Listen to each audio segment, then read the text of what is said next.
First up tonight at 6, protected birds being shot by airport workers in West Michigan. Snowy owls are showing up in unprecedented numbers this winter.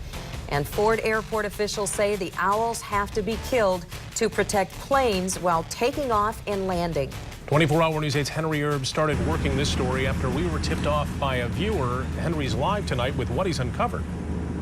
Yeah, so far this winter they have shot and killed 9 snowy owls at this airport. And today, for the first time, they started trying to trap and relocate them. This is what they're worried about. Planes on takeoff and landing colliding with large snowy owls that seem to flock to the flat open airfield to hunt rodents.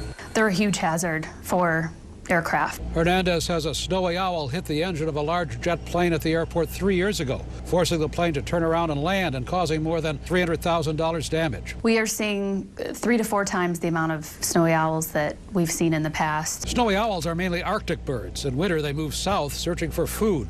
Grand Rapids is in the middle of their winter range, but this year they are coming in enormous numbers. Banner year of reproduction, the population is quite high, and they've moved further south in greater numbers than typically you would see. At the airport, they've tried making noise and harassing the birds to get them to move, but they have shot 9 of them to death. That's drawn an online petition calling on the airport to stop the killing. It calls shooting snowy owls unnecessary extermination and says there are other things they can do. That petition appeared late last week. We started calling the airport yesterday, and today they started trying to trap the owls. We've actually been working with the USDA for several weeks to try and get something in place. USDA wildlife specialist Bowden showed us the trap he set near a runway at Ford Airport today. Using pigeons as bait, he says the owls can't get at the pigeons and close the trap trying. While we looked at the trap, a snowy owl sat quietly on a nearby knoll watching. If Bowden catches this one, it's going for a ride. I would usually take them 30 to 50 miles away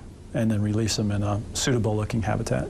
He traps birds at other Michigan airports and says he bans them to be able to see if they come back, and says he's not recaptured any. So it appears trapping and relocating works if he can catch the birds. Ford Airport officials say they may still have to shoot owls.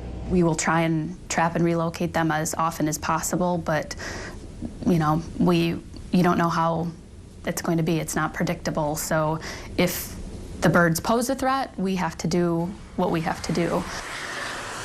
Now, snowy owls are not endangered. There are a lot of them, but they are protected by federal law, which requires airports to get a permit and explain why they have to kill them. Live at the airport, Henry Erb, 24-Hour News 8.